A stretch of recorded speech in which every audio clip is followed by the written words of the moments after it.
সম্মানিত ভিউয়ার্স, আসসালামু আলাইকুম। তুশিবা স্টুডিও ড্রাইভার সিরিজের আরও একটি নতুন ভিডিওতে আপনাকে স্বাগতম।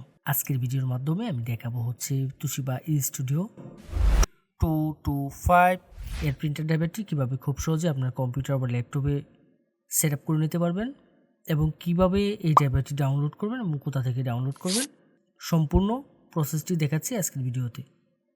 তো ভিডিওটি অবশ্যই গুরুত্বপূর্ণ হতে চলছে। কথা না বাড়িয়ে চলে আমরা মূল ভিডিওতে চলে যাচ্ছি।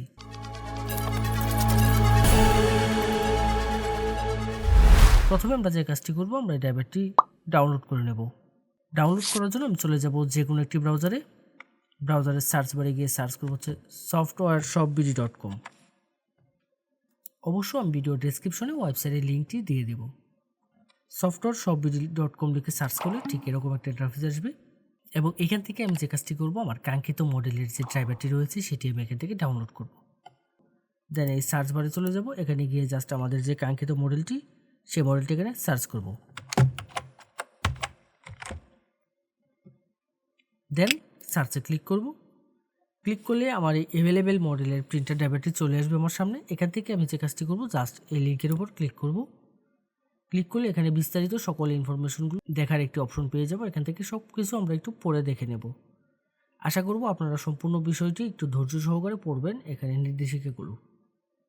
দেন এখানে ডাউনলোডের জন্য দুটি লিঙ্ক পেয়ে যাবেন, যে কোনো একটি লিঙ্কের উপর ক্লিক করব। ক্লিক করলে ঠিক এরকম ইন্টারফেস আসবে আপনার সামনে। এখানে গুগল ড্রাইভে নিয়ে যাবে এবং দেন দুটি ফাইল একসাথে মাউস ড্র্যাগ করে সিলেক্ট করে ডাউনলোড করে নেব। এখানে একটি ফাইল পেয়ে যাবো হচ্ছে পাসওয়ার্ড আর একটি হচ্ছে ড্রাইভার। তো এখান থেকে ফাইলটা জাস্ট মাউসের রাইট বাটন ক্লিক করে ডাউনলোড করে নেব। দেন ডাউনলোড এনিওয়েতে ক্লিক করব। ক্লিক করে কিছুক্ষণ অপেক্ষা করতে হবে। কিছুক্ষণের মধ্যে ডাউনলোডটি শুরু হয়ে যাবে। ডাউনলোড করার পরে আমরা যে কাজটি করব, ফাইলটিকে ওপেন করে নেব। দেন এখান থেকে ওপেনে ক্লিক করব। ক্লিক করলে ঠিক এরকম একটা ইন্টারফেস আসবে আমার সামনে।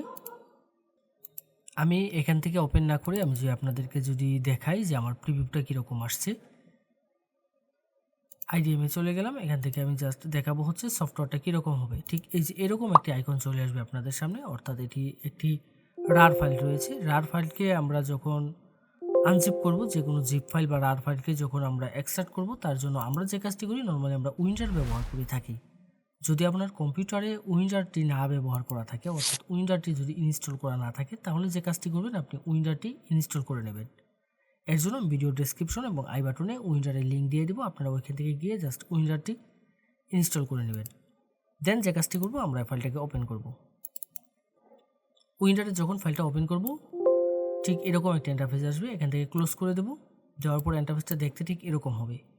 এখানে একটি ফাইল পেয়ে যাব হচ্ছে ড্রাইভার। এই ড্রাইভারে ক্লিক করব। ক্লিক করলে এখানে জাস্ট আমি ড্রাইভারটা পেয়ে যাব। তো এখানে আমার পাসওয়ার্ডটা দিতে হবে। আমি যেহেতু শুধু ড্রাইভারটা ডাউনলোড করছি, আমি এখানে পাসওয়ার্ডটি ডাউনলোড করে নেই। তো এখানে আপনারা যে কাজটি করবেন, আপনারা জাস্ট এই ডাউনলোড অপশনে গিয়ে এখান থেকে পাসওয়ার্ডটি ডাউনলোড করে নেবেন। তো দেন এখানে এই মডেলের যে ড্রাইভারটি রয়েছে, সেই ড্রাইভারে এখানে পাসওয়ার্ডটি আমি দিয়ে দিব। পাসওয়ার্ড দেওয়ার ক্ষেত্রে এখানে একটি অপশন পেয়ে যাবেন, এটি হচ্ছে শো পাসওয়ার্ড। এখানে যদি টিক মার্ক দেওয়া থাকে, তাহলে আমি এখানে কিবোর্ড থেকে যে পাসওয়ার্ডগুলো টাইপ করব সেগুলো এখানে শো করবে। আর যদি আমি এখান থেকে টিক মার্কটি যে উঠিয়ে দিই, তাহলে এখানে কোনো পাসওয়ার্ড শো করবে না। এখানে পাসওয়ার্ডটা টাইপ করে দেবো। দেওয়ার পরে দেন ওকেতে ক্লিক করব। ওকেতে ক্লিক করব। ক্লিক করলে ঠিক এরকম একটি অ্যালার্ট আসবে। এখান থেকে যে কাজটি করতে হবে, এখান থেকে আমি ইএসের উপর ক্লিক করব।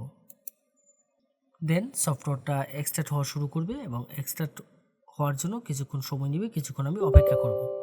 কিছুক্ষণ পরে ঠিক এরকম একটা ইন্টারফেস আসবে।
ক্লিক করে এখান থেকে বেরিয়ে আসব।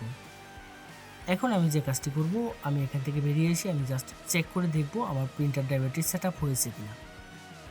অবশ্য চেক করার ক্ষেত্রে আমাদের যে কাজটি করতে হবে, আমার কম্পিউটারটি রিস্টার্ট দিয়ে নিতে হবে।